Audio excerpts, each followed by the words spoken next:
Many of you have heard me talk and CCAB talk about this idea of economic reconciliation. When we talk about the 92 calls, or 94 calls to action, number 92 is the one that we really focus on as an organization. We have programs, events, research.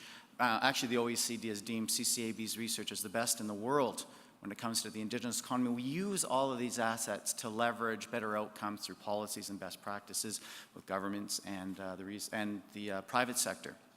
But when we really think about economic reconciliation, what that actually means. For too long, our people have been managing poverty for the last 150 years. So economic reconciliation is when our communities are now managing wealth. And we're starting to see that across the country, and that takes partnerships, it takes conversations, it takes trust, it takes worldview of that Chief Crowchild spoke about. But the only way we're really going to get there is by building trust. And when we talk about what we need to be able to leverage, it's really our people, our innovation, and the land. And we do that through the business lens. I'm a strong believer that education and economy are just absolutely foundational to lifting our communities out into a place where we're managing that wealth. So over the next few days, you're going to be hearing from a number, I think there's over 100 speakers throughout the program, through all the concurrent sessions. CCAB is very proud to partner with my co-chair, Chief Crowchild, as well as the Forward Summit.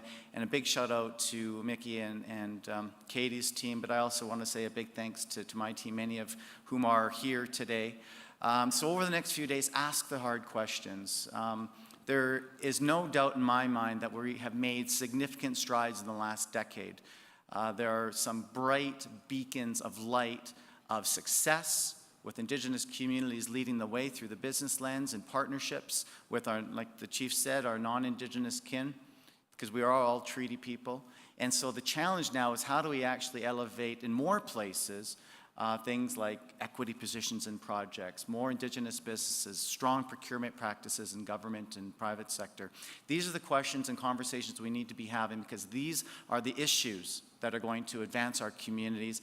And the stronger the Indigenous community is in Canada, the stronger Canada becomes. I think we can all agree with that. So the challenge to everybody in this room is to have fulsome conversations and to challenge each other, because status quo in many parts of this country is just not going to work.